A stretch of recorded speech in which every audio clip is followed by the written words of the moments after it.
Welcome to our Legal Automation webinar series, which is sponsored by Black Hills IP. Black Hills IP is a US-based IP docketing and paralegal service provider that focuses on using technology and automation to provide the highest level of quality available in services today. For this webinar series, we are bringing together experts to talk about how automation, artificial intelligence, and expert systems are being used in the legal field. The Legal Automation webinar series is free. This is one of several webinars in this series. The schedule and registration information for the upcoming webinars in this series is listed on our website.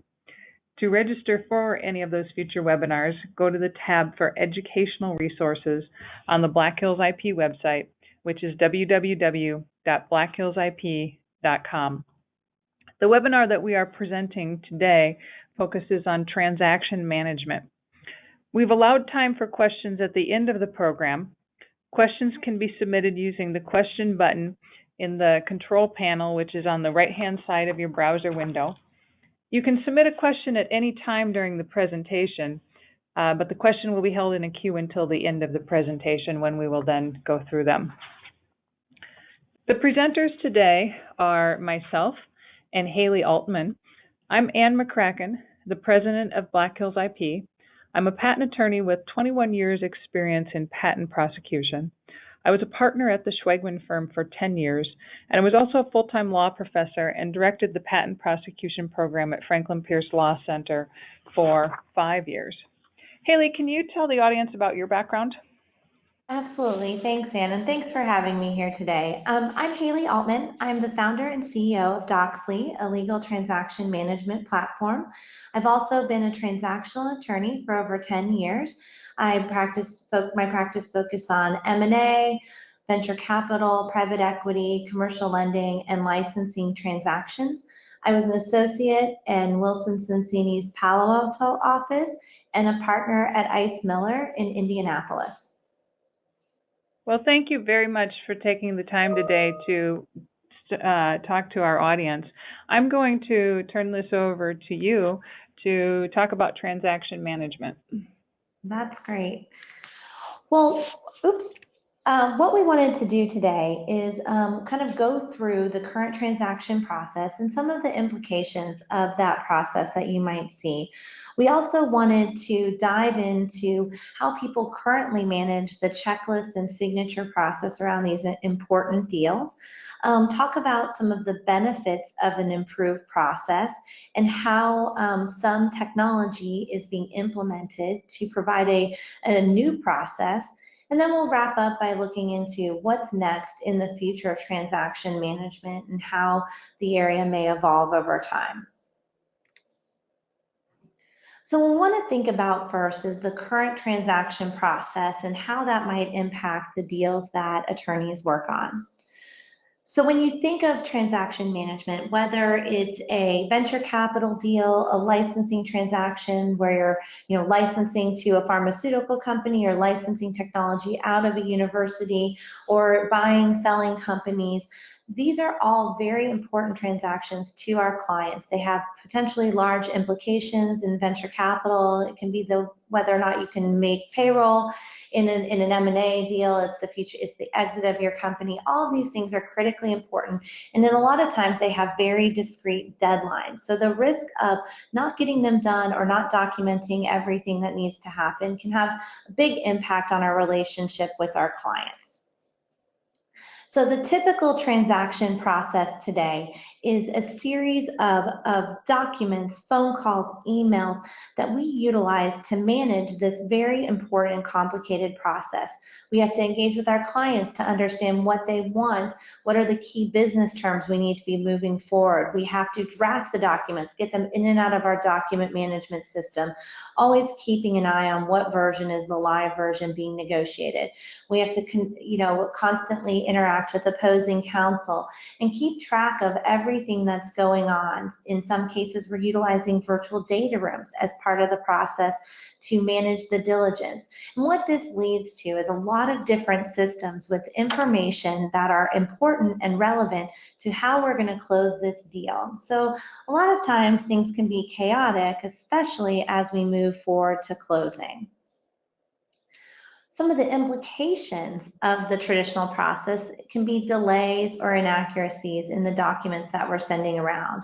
As an M&A attorney, there would be many times where we would have to get deposit account control agreements or landlord waivers. And if we didn't start those at least 10 days before closing, they would end up having to become post-closing items, things that we have to track down after the deal closes. There's also been a lot of insight and concern these days around how we transmit documents and deals that lead to security risks. We're transmitting highly confidential, in some cases, public-private M&A data or information about someone's very important IP.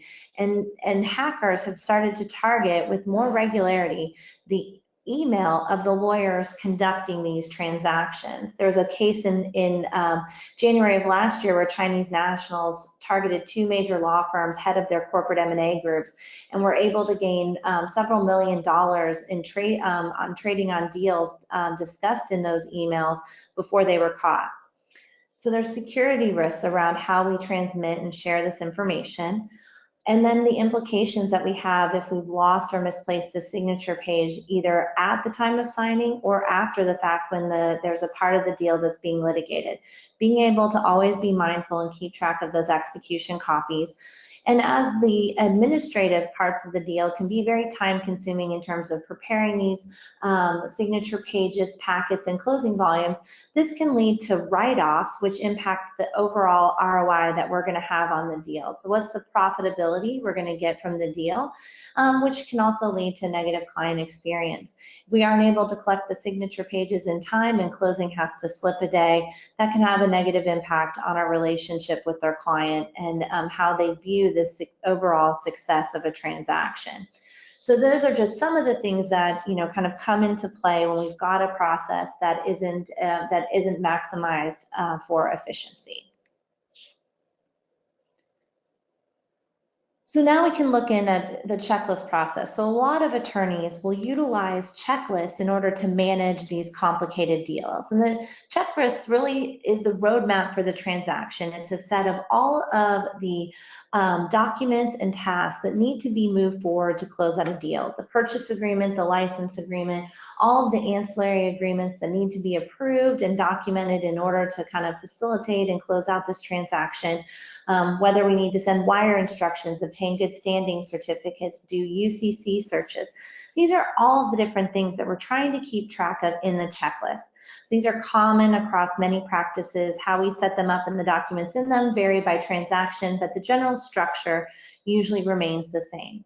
The problem is that these are usually housed in Word or Excel documents. So they are only as relevant as the amount that they are updated to reflect what's going on in the transaction. So how do we do that? We end up having phone calls where we do kind of checklist updates, where we do them within our deal team to say, where are we on, the board consents, the assignments, how is the merger agreement moving forward? We sometimes have calls with our client to go through the checklist. We also have all hands calls to go through these different items to make sure that everything is updated and everyone's aligned. We also exchange these documents via email to make sure they're updated. And what this leads to is a lack of visibility, both from the deal team perspective, but also across the deal, all the parties to the deal, which means that the communication bottleneck in terms of understanding who now has responsibility for the next turn.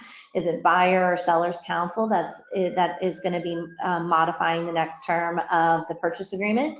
And which version are we actually negotiating? So that lack of transparency can lead to some frantic calls from clients that want updates on where things are, that feel like they don't know how things have progressed forward.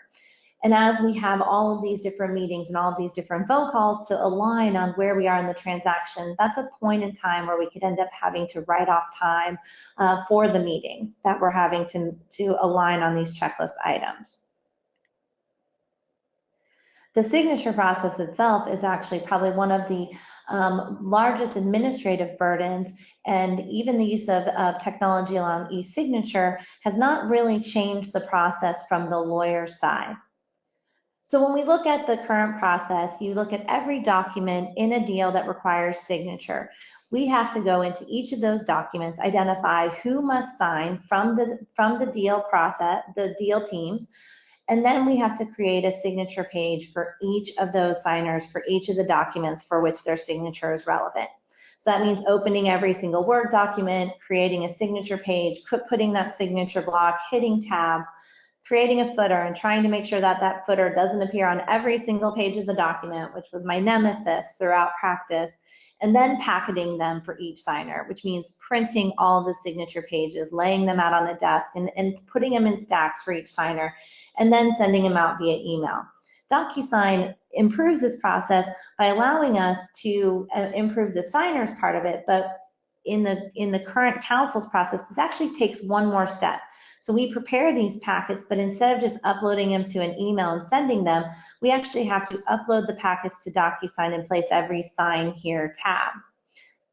When we go to the signer's perspective, if they are doing a manual process, they're printing all the pages, signing and scanning them back, either through email to council or sending them through the mail. If we're using electronic signature, this process simplifies for the signer tremendously. They can sign on their phone, wherever they are, wherever in the world, usually on the side of a mountain when I was closing deals. So then you can actually go through that process. So, but even with DocuSign, the council's process continues in the same method. We either print all of the pages from someone's packet from DocuSign, or we print them from email, or we collate them from couriered packets. We then have to disassemble them from the packets they're in, which were done by signer, and now place them back into the document and create these compiled PDFs. These are those critical documents that prove that we can close the deal, have the wires happen, and they're important and relevant as the deal moves on. We need to get these PDFs together and need to save them into a system of record so that if there's any issues with the transaction going forward, we have access to them. But this process is laborious and administrative in nature, and usually is happening at a time where time is of the complete essence as we move to closing in a transaction. So if you're going to look at these processes, how we're organizing and managing the deal, as well as how we're going through the closing process, what are some of the benefits you might see?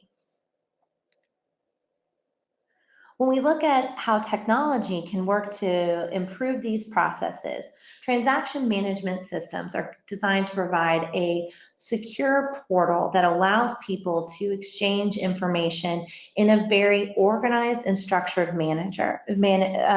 structured, organized system. In some instances, the platforms are designed to enable deal teams, so one law firm's team, the associate, paralegal, and partner, to work together, add in specialists to move a transaction forward. Other transaction management platforms allow broader scale collaboration amongst all parties to the deal. And it gives you a way to have the global roadmap be accessible by everyone that needs to see it and have a real-time insight into what's happening. These types of portals and transaction management systems can also protect confidentiality, have privacy controls, and provide that security layer that may not be existing in an email environment. When a checklist is controlled in one central location, you can remove some of the disparate systems that might house information that are relevant to a deal. The notepads, the to-do list, the emails, notes from phone calls. All of this information can actually be housed in these transaction management systems. So what this does is help simplify these complex processes by giving everyone visibility into what's happening and what can be needed to move everything forward. And when we have that sort of speed to closing, this transparency where everyone knows what needs to be done, we can actually improve the time to closing on our deals. And with that, that means we have more control and visibility. So now we can say, okay, I, as a partner, can log into a system and see exactly which documents are in our court to draft, which ones are we behind on, which ones, what are our deadlines to move things forward. And I can keep track of when I should expect turns of documents from opposing counsel, as well as how I'm going to manage the signature process. By having these systems that remove the administrative tasks that might be repetitive in nature, we can avoid errors. If I have one signer that signs 10 different documents and I have to enter their information 10 different times on 10 different agreements, there's more opportunity to have an error creep into the signature block, as opposed to if I enter it one time and have that applied across all my signature pages. We can also increase security through the use of portals, taking information out of email that is unencrypted and moving it into a system that provides us with different controls around who has access to the information and has audit type features around who is accessing the information in these deals. We can also provide access to our clients into the transaction process by bringing them into these different systems and tools. So as we walk through the different types of transaction management tools and the features that might be in there, you might want to think about what is most important to you and to your practice in order to facilitate these crucial transactions. What are those key problems that you look to solve around efficiency, speed, security, or kind of increased client engagement? So those are some of the things as you start to look at these sort of processes you may want to be thinking of. Altman Weil has put together a number of studies on how law firms are utilizing technology or focusing their practice. In the 2017 study, they focused in one area on efficiency as a driver for profits in law firms. So for law firms who changed their strategic approach to efficiency and focused on implementing tools or processes to design to maximize the efficiency of the work they're doing, 76% of those firms increased their profits per partner by over 15 percentage points than those that had not adopted a strategic approach to efficiency. Similarly, those that had had shifted their focus on pricing and looked into different ways to price their services, and some using the lessons they learned on efficiency to focus their approach on pricing, also saw an increased profits per equity partner as compared to those who had not. So these sort of different digital transformation and focus on efficiency can lead to increased profits for the firm. The other thing that Altman Weil asked people is how is the focus on digital transformation a competitive advantage? So for many firms, the vast majority of firms that said that efficiency is going to be a permanent trend going forward. Our clients are going to be looking for more ways to show that we're shifting administrative tasks and moving those out of the process for which they might be billed. A majority of firms also show that they are losing business to corporate legal departments as in-house counsel look to bring more work into their own function. So how we can be more efficient, improve our efficiency to in-house counsel, showing that we are focused on the high-value legal tasks that they want to outsource to us, we can start to carve back or at least stem the tide of work that may be going to the in-house department. And more firms are almost half of the firms are starting to use technology to replace human resources focused on efficiency. And I don't think that it looks at it from the perspective of we're taking technology or even using AI or automation tools to remove lawyers from the legal work that they are focused on in any of these transactions. The technology tools that are coming into play and are focused on efficiency are really more around taking out those administrative, highly repetitive, low-value tasks that are not truly legal in nature. So I think those trends are going to continue, and firms that are able to figure out the pathway forward for themselves are going to be able to kind of maximize how they utilize the technology and how it benefits the client relationships that they have going forward.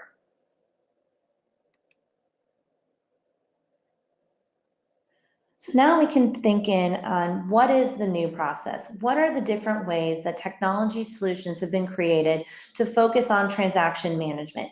And I think what we've seen today is that transaction management really is a category. There are a number of different types of companies that are focused on different parts of the transaction management process and really looking to improve the efficiency on these key operations.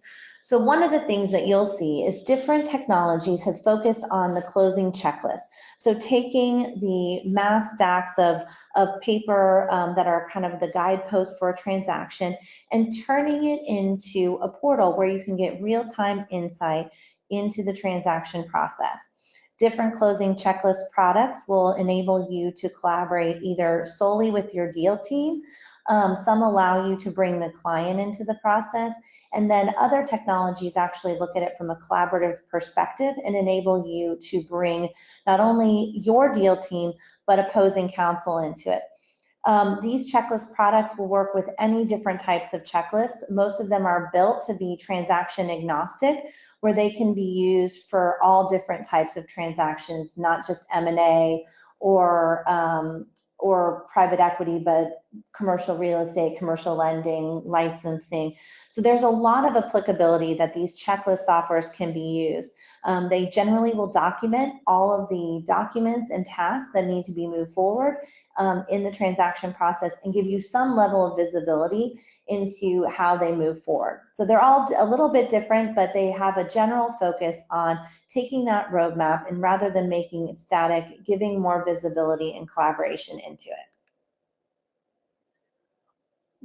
Also in transaction management, and this is where you'll see a little bit of variability across transaction management platforms, but in some of the spaces, you'll actually be able to not only track the documents themselves, what version are you working on, but who has responsibility for the next term, which law firm is doing the first draft of an agreement, how is that agreement moving forward.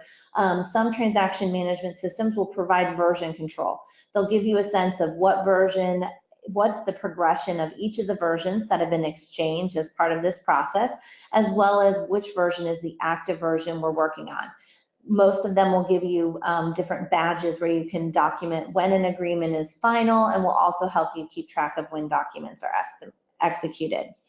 Some transaction management systems also layer in project management tools like task management or comment features. Task management features allow you to assign work to different people on your deal team, giving, if I want tax to come in and look at the tax provisions in my purchase agreement, I can assign someone on our tax team, which one reminds me that tax review needs to be completed and tells me who is actually being assigned to that process from our team. And I can also set due dates and reminders usually with those tools.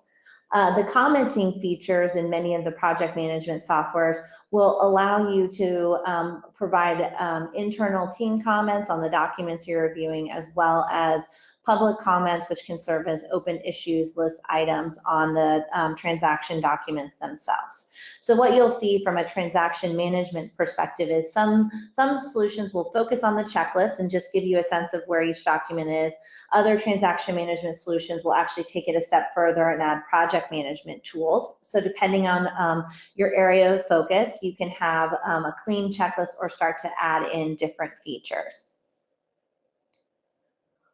So, Haley, obviously there's different approaches out there to the solutions, and just how do you differentiate between the different products that are out there today if somebody's trying to decide?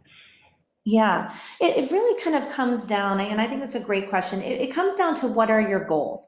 So what are you looking to accomplish? Like, what are those specific pain points that you're looking to address? So at Doxly, we're very outcomes engineering focused. So we want to talk to their customers about what are the specific pain points they're addressing, and then we can, make sure our system is customized to solve those problems. So for some people, they are focused on the closing process.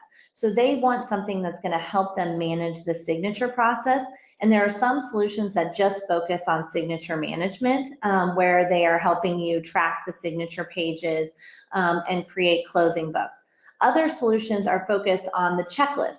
How do I keep track of where I am in the transaction process? So if you want more of an end-to-end product, you're going to want something that has both the checklist management pieces of it, as well as the signature management pieces as well. So from Doxly's perspective, we looked at kind of the whole gamut, the checklist all the way through signature. So we kind of looked at that perspective and wanted to be able, but we customize our solution for what those people need. So So when you're looking at any of these different products, it's important to understand kind of what's your goal, what's the specific pain point you're trying to address. Because the checklist part that we just looked at, that might be important if you want to run the whole deal on it, interact with your opposing counsel, keep track of the versions that you're seeing here. But your main focus may be on the signature process. You know, maybe you have a small paralegal team or one paralegal that kind of helps facilitate creation of all of your signature pages and tracking of all of the documents. In there, you're going to want to make sure that you're looking at solutions that focus on that part of the process. And different signature management solutions can look at it in different ways. Some will actually create the signature pages and packets for you. Others take the signature pages you created and create them into packets to move them forward. So really important is to understand what the goals you have from that solution, what parts of the transaction management process are going to be the most important to you, and then talking to different vendors of how they solve those specific problems. Interesting, thank you. Yeah, and then you know, a lot of the solutions will also help you with those execution copies. Once you manage the signature process, you can actually create closing books right at the end of a transaction. So delivering those items that, you know, usually take a while to get done right in line with the closing, which also means that you're keeping track of those executed copies, getting them back into your document management system. That's another thing that, you know, as you're evaluating those solutions, you want to actually be cognizant of what document management system do you use? How do you like to store your documents? Because a transaction management system can help you organize and store documents for a transaction. They can also serve to help you get those executed copies back into that system of record. So you should always evaluate with your vendors what is their approach to integrating with the different document management systems or other systems that you might utilize, because the goal is to have a very seamless experience to engage your users. Another thing I would also want to know with the different vendors is how do they engage from a customer success perspective? You know, what's the focus? How are they going to help implement and adopt technology? I think one of the biggest barriers to getting law firms to move to technology that can provide a lot of increased ROI or profitability to the firm is wondering how we're going to get all of the people on our team trained to use it. So always evaluating with your vendor what their approach is to customer success. Do they have a plan on how they're going to implement and how they're going to focus on adoption? So that's probably another area that I would want to evaluate with any vendor is what are you doing to help me think through how this technology is going to be adopted into my team.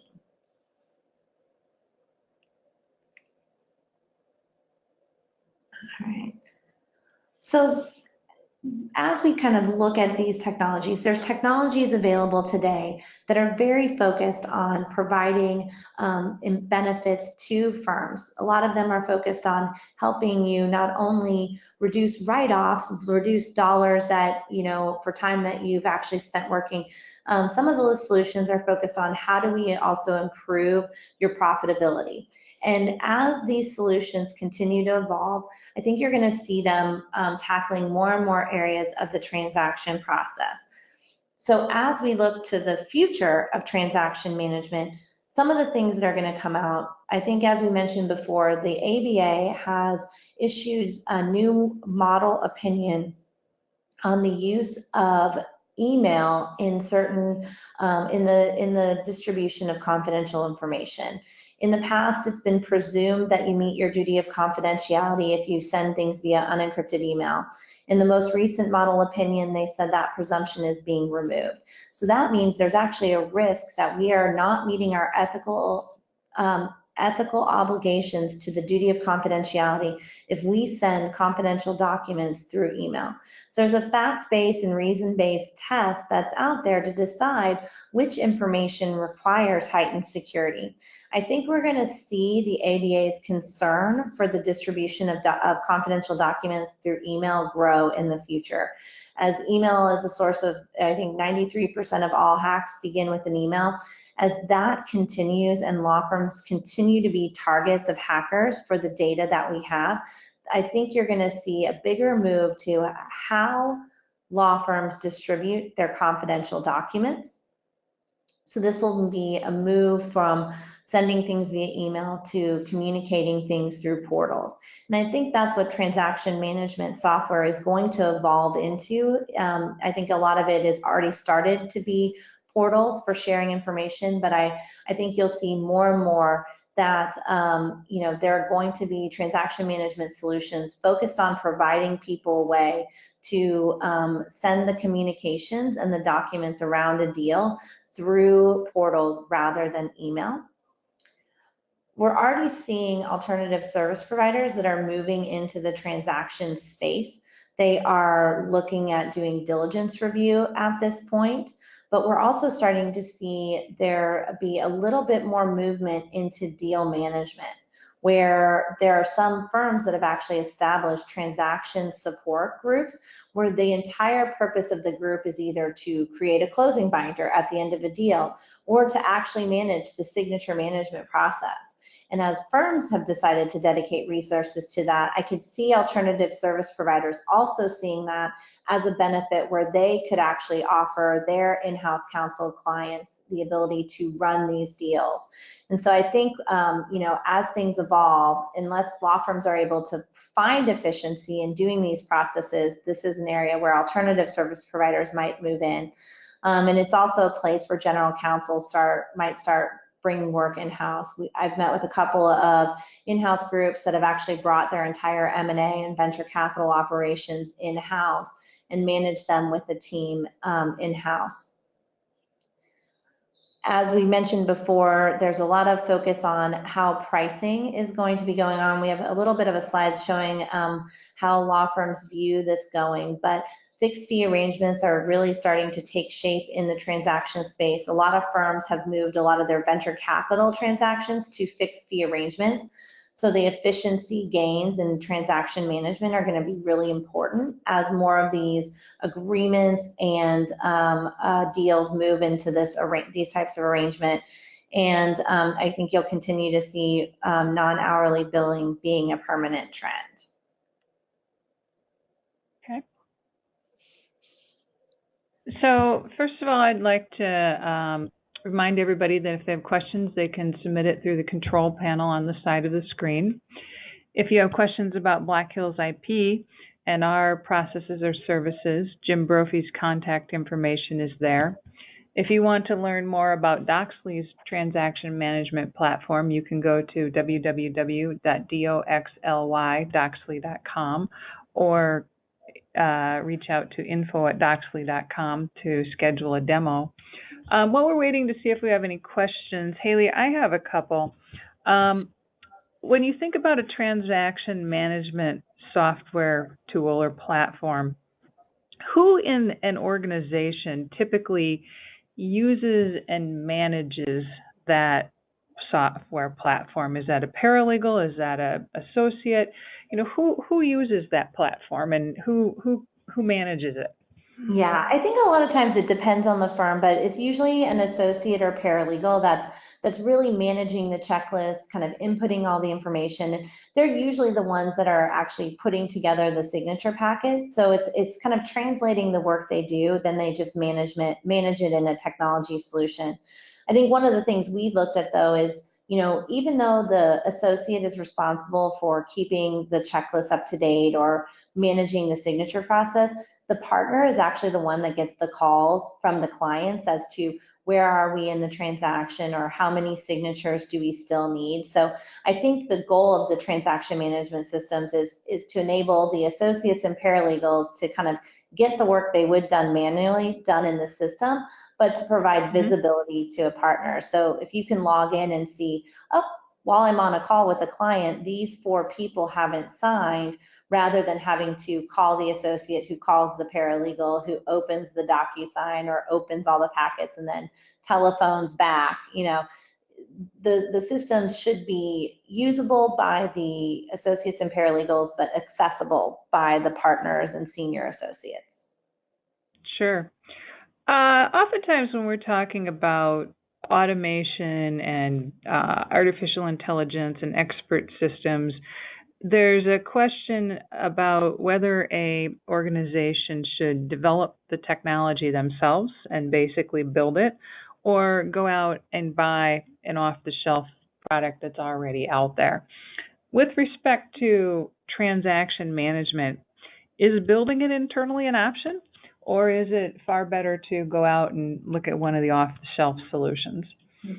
I'm probably a little biased on this question, but I mean, I was at a law firm, and the idea for Doxly happened in the middle of the night for me. Like, I was trying to track down the last signature page on a deal, and I was sitting in a room surrounded by folders, and I, couldn't find the last signature page, and it was going to threaten closing. And it's 1 a.m, and our client was traveling, and we weren't sure we were going to be able to close. And so I looked to see if there was at the time anything off the shelf. And then I, actually ended up talking to our law firm about, what do I do? And I brought the idea to them as an idea of what I wanted to do. And we evaluated whether or not we could build it. But the problem with transaction management and is terms of an in-house build is there's so many different components to it.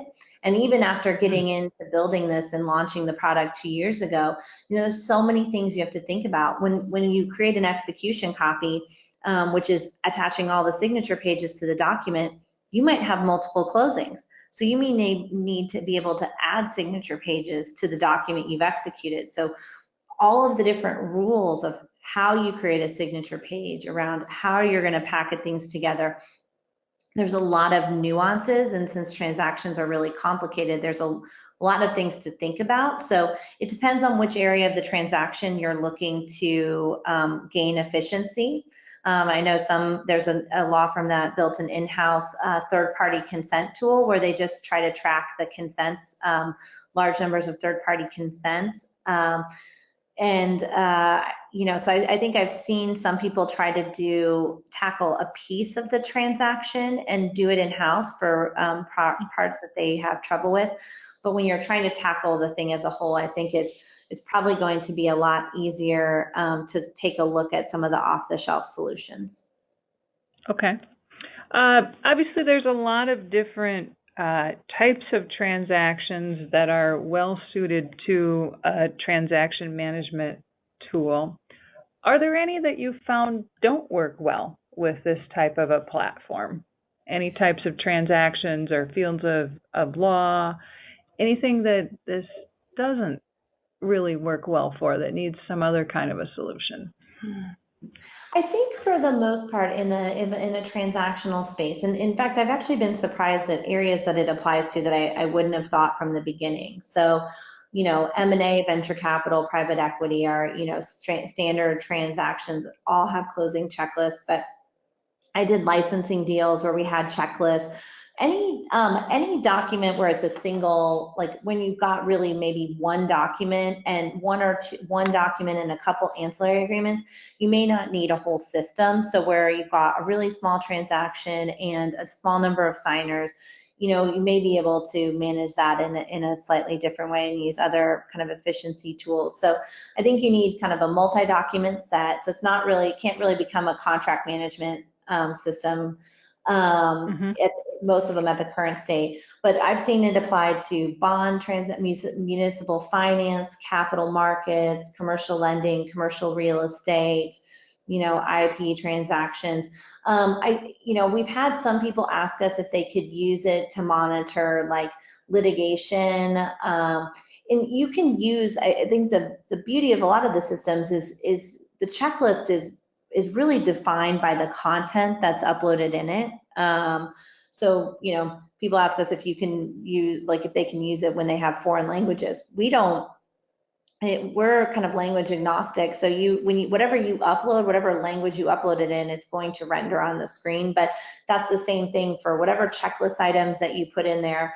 So I think very small documents, small signers, probably not best suited for transaction management. There are some components of true traditional litigation that you're keeping track of that may not be as well suited for this type of platform as well. But generally, multi-document, multi-signer transactions, whatever the context will generally work in here.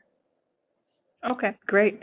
You talk throughout the program about this type of a platform is great for removing the administrative, repetitive tasks in a process like this, and that increases efficiency. You also mentioned, reducing errors, and though I just want to kind of wrap up with a few comments on that, because this webinar series that we've been presenting and that this is a part of is focusing on how automation, expert systems, artificial intelligence can improve and make your processes more efficient and reduce errors and just overall improve quality. And it certainly sounds like you see that in this case, where by using a transaction management platform, you're getting those types of benefits, right? Mm-hmm. Yeah, I think that's like one of the kind of the key things we focus on. We have a really important pillar on and giving people more visibility into what's happening, but really the efficiency on it. So when you can take a checklist and be able to use a template checklist from deal to deal. So you always have a starting place that gives you efficiency in terms of what's my starting point for different deals, where I can then make quick edits and be able to start. We actually do templates of lots of different parts of the deal. So for Doxly, we actually template the checklist, who the signature groups are, what documents those groups are going to sign. We'll have template pages, signature pages that get assigned to those specific documents using machine learning. So if it's a consent agreement, you're going to have a signature page that's already structured for a consent. So what we've done is we've actually done time studies where we've had attorneys that will create signature. We did time studies and ROI on the signature packets themselves, where we had attorneys sit down and we said, okay, we'll create these signature pages to these documents for these signers, and then scan them and we just got them to the point of where they were going to send the email to the signers. And we said, now do the same exact thing with Doxly. You're going to create the same signature pages, the same packets, and get to the point of where you're ready to send them to the people that need to sign them.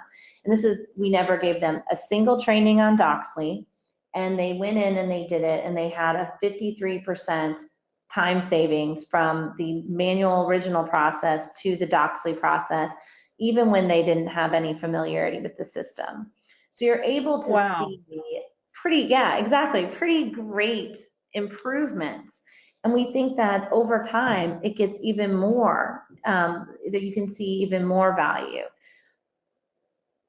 So it really makes you wonder why people would continue to do things manually when there's so much to be gained in efficiency and quality with the tools and technology that are available today. And that's, it's puzzling.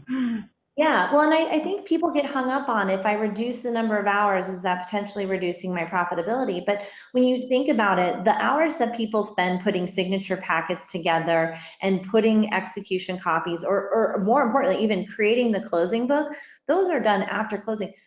That's all time that's generally written off before the client ever sees the bill. So if it took me 10 hours to create all those signature page packets, I'm writing a substantial portion of that off before the client ever sees that bill. And the closing book, if it's not generated and put into the original bill at closing, almost 100% of that's being written off. So this time, the hours we're saving are, for the most part, time that you're actually writing off, which means that if I give you back those hours, so let's say I gave you 10 hours back on your signature management process, you could turn, even 50% of that into billable work, which means that every time you do a deal using a transaction management system, you could actually be more profitable as a firm. Mm-hmm. And you can also use those skilled paralegals to do more high-value, complex tasks as well, as opposed to the very administrative aspect of putting together these signature pages. Yeah, we've talked to law firms that have said that they can actually take that time that the paralegals would have been spent doing the administrative stuff and bill for almost 50% of that. And so it's like you can really, and that's what we do when we talk to clients, is we'll actually walk them through an economic impact model. So what's the problem you're trying to solve? And if we solve that problem, what's the actual economic benefit to you? So I think sometimes it's just getting people to understand that there's a real economic benefit to actually using efficiency tools. So it's not just that you can reduce errors and time, which is hugely important on these transactions, but you can actually be more profitable. And so it's really kind of dialing in on what is important to the law firm, what are the key problems they're trying to solve, and what's the actual economic benefit of solving those problems. Well, I agree, and I think that the business model for the future for law firms is going to have to take into account the automation and artificial intelligence and expert system technologies that are becoming more and more available. So this is a great discussion, Haley. I really appreciate you taking the time to present to our audience, and I just want to remind everybody that this webinar series continues. Next month on October 10th, our next program will focus on legal research, artificial intelligence tools for legal research. That's on October 10th at 1 p.m. And then on a different note, if any of the audience has been listening to our docketing webinars, the next docketing webinar for trademark docketing is next week, October 3rd at 1 p.m. Central. We'll be talking about docketing for TTAB oppositions and cancellation proceedings and how to handle the complexities of that type of docketing. So I hope people can join us for one or both of those upcoming webinars. The slides and the audio recording of this webinar will be available on our website in the next few days. If you want to listen to it or tell anybody else about it, we'd appreciate that. And thank you again, Haley. I really appreciate your time and the great discussion. So I, again, appreciate it, and thank the audience for signing in today for this program. So thank you, everybody. Have a great day. Thank you so much.